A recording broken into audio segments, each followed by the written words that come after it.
C'est le journal des médias maintenant. Bonjour Martin Cangelosi. Bonjour Philippe, bonjour à tous.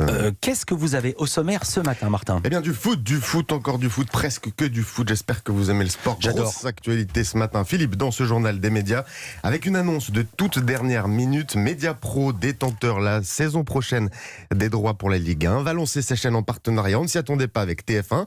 Rien que ça, on vous donne déjà le nom de cette chaîne. Téléfoot, du sport. Il en sera aussi question, toujours avec des vrais faux applaudissements. Des abonnés pas satisfaits mais pas encore remboursés, et les journaux de l'équipe qui pourraient être dégraissés. Mais on commence par les audiences comme chaque matin. Qu'est-ce que les Français ont regardé hier soir à la télé ? Et c'est M6 qui s'impose hier soir en tête des audiences avec ce blockbuster américain Raid 2 avec Bruce Willis. 4 millions de téléspectateurs ont suivi les aventures de Bruce Willis, 18,2% d'audience. M6 qui passe donc devant TF1 qui proposait une comédie française déjantée, Babysitting, 3,5 millions de téléspectateurs. Décevant pour TF1, 15,5% d'audience. Et en fin de podium, c'est France 2 avec cette série américaine, série Major Crimes, 2,6 millions de téléspectateurs, 11,3% de part d'audience.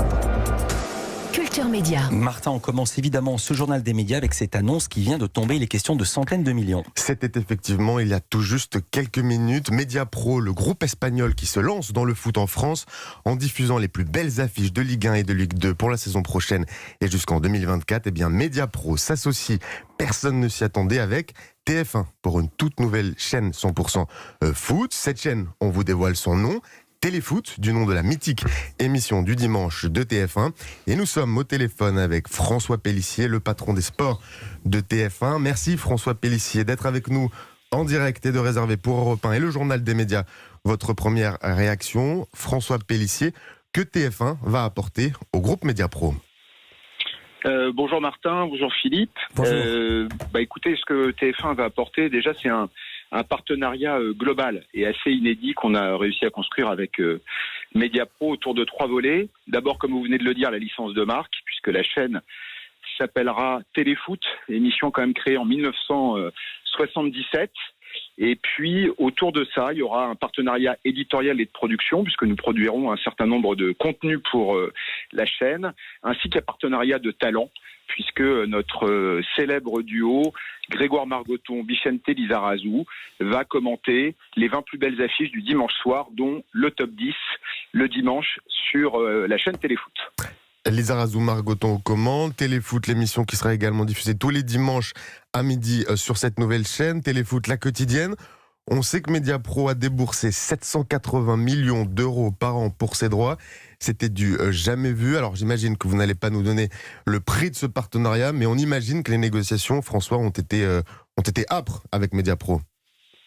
Écoutez, non, je ne vais pas vous donner de chiffres, c'est le secret des affaires, mais ça fait plusieurs semaines que nous discutons avec Mediapro, d'ailleurs dans une confidentialité importante, parce que c'était un projet assez structurant, et ça, on a beaucoup travaillé, mais on est très heureux ce matin de pouvoir annoncer ce partenariat, encore une fois, inédit. François Pélissier, vous dites que vous avez beaucoup travaillé. Est-ce que d'autres chaînes étaient en lice pour ce partenariat ? Ça, il faut demander à Mediapro. Mais vous le savez quand même, François. Si vous nous le dites, c'est que vous le savez. Non, je ne crois pas. Je crois qu'on a discuté depuis le début de manière très transparente et je ne pense pas qu'il y ait eu d'autres discussions à côté avec les équipes de Mediapro. Toute petite question, François Pélissier. Vous allez créer une chaîne dédiée qui va s'appeler Téléfoot, mais est-ce qu'on verra également des images de foot et de Ligue 1 sur les antennes de TF1, à savoir TF1 et notamment LCI par exemple ? Alors sur LCI, on peut montrer des images de Ligue 1 puisqu'ils ont le droit aux brefs extraits. Sur Téléfoot, c'est différent puisque étant un magazine, alors c'est un peu technique, mais un magazine spécialisé de football et non un magazine généraliste, nous n'avons pas le droit aux brefs extraits. Ce que je regrette d'ailleurs vivement, parce que je pense que ce serait une exposition supplémentaire d'avoir 1 ou 2 minutes de Ligue 1 dans Téléfoot qui serait formidable à la fois pour la Ligue 1, pour le foot français et surtout pour les téléspectateurs. Merci François Pélissier, patron des sports de TF1, d'avoir réagi sur Europe 1 pour cette première réaction avec donc ce nouveau partenariat entre le groupe TF1 et Mediapro et cette toute nouvelle chaîne 100% foot qui s'appellera Téléfoot à la rentrée. Merci François Pélissier d'avoir été avec nous. La Ligue 1 qui va donc reprendre à la rentrée. Les droits raflés à Canal+ et Bein. Et ces deux chaînes ont dû également subir une fin de saison écourtée, Martin. Et oui, avec le coronavirus, le foot à la télé a pris fin plus tôt que prévu. La saison s'est terminée avec le confinement. Il n'y a plus aucun match de Ligue 1 ni de Ligue 2 sur Canal+ ou sur Bein, ni d'ailleurs aucune autre compétition sportive. On pense notamment au top 14 en rugby. Alors mécontent de payer pour rien, eh bien une action collective vient d'être lancée par des abonnés. Parmi les avocats à la tête de cette fronde, maître Vincent Durand qui réagit sur Europe 1. Il faut savoir que les abonnements sont utilisés par Canal+ et Bein Sport pour constituer les droits TV qui sont ensuite reversés à la Ligue de football professionnelle pour être redistribués ensuite auprès des clubs. Comment Canal+ et Bein Sport peuvent-ils ne pas verser à la Ligue de football professionnel les droits TV et ne pas les reverser à leurs abonnés? Il y a une sorte d'enrichissement sans cause. Maître Durand qui espère toujours trouver un accord à l'amiable avec Canal+ et Bein. Pour l'instant, les deux chaînes, selon nos informations, n'ont toujours pas répondu à ces demandes. Le championnat de foot allemand, la Bundesliga, a repris depuis le 24 mai, une compétition que diffuse ici en France Bein Sport. Et devant leur poste, les téléspectateurs, dont je suis, ont été un peu surpris. Eh bien Philippe, tendez bien l'oreille. Rappelez-vous, c'était ce week-end, Paderborn affronte Dortmund. Oh, Emre Can a fait la différence. Passage trop bien. Qui cette fois-ci, c'est ton pot. Faute de main de la part de Léopold Senghane. Le voilà, le 7e but de la saison de Torgan Hazard pour permettre enfin au Borussia Dortmund de décrocher la situation. Le coup d'accélérateur payant sur le côté gauche. Il aura fallu cette erreur défensive pour permettre à l'international belge enfin de décanter le compteur.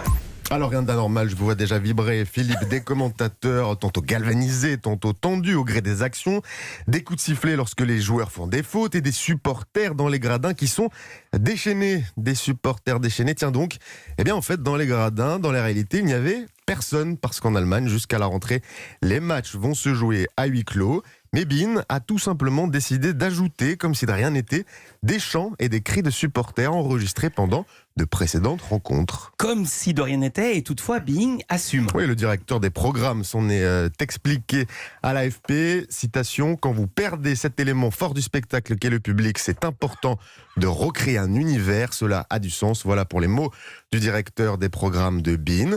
Avec un petit couac toutefois, certains téléspectateurs ont remarqué que parfois, les cris et les chants rajoutés pendant les images en direct étaient des insultes lancées par des supporters à l'encontre de certains joueurs lors de précédentes rencontres. Ah, dis donc, il faut bien parler allemand, hein. Sport toujours, les salariés du journal L'Équipe craignent un plan social. Avec la crise, le quotidien L'Équipe a vu ses ventes dégringoler de 15% depuis mars. Les syndicats disent avoir reçu un mail leur demandant de faire des concessions. Sinon, L'Équipe réduira son nombre de journalistes pour faire des économies. Écoutez Denis Pérez, syndicaliste SNJ CGT du journal L'Équipe.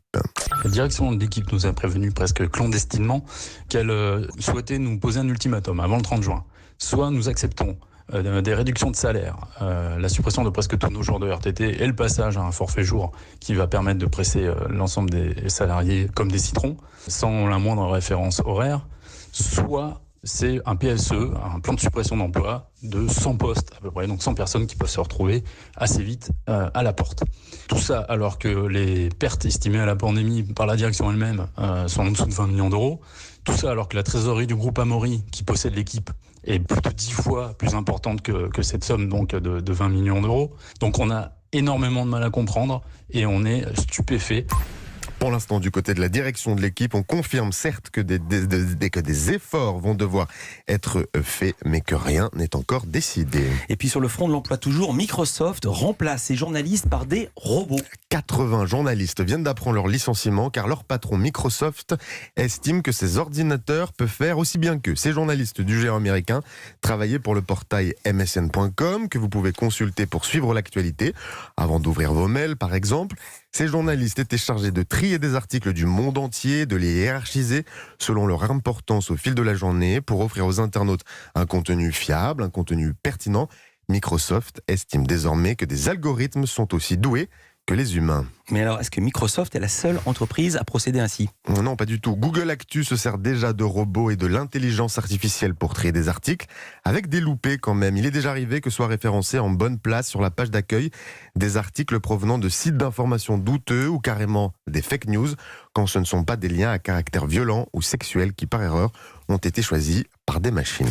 Pas de licenciement chez eux, c'est même tout l'inverse. Salto, enfin, se lance. Salto, c'est le service de vidéo à la demande de TF1, France Télé et M6, un service qui espère faire de l'ombre à Netflix en réunissant sur un seul site leur programme.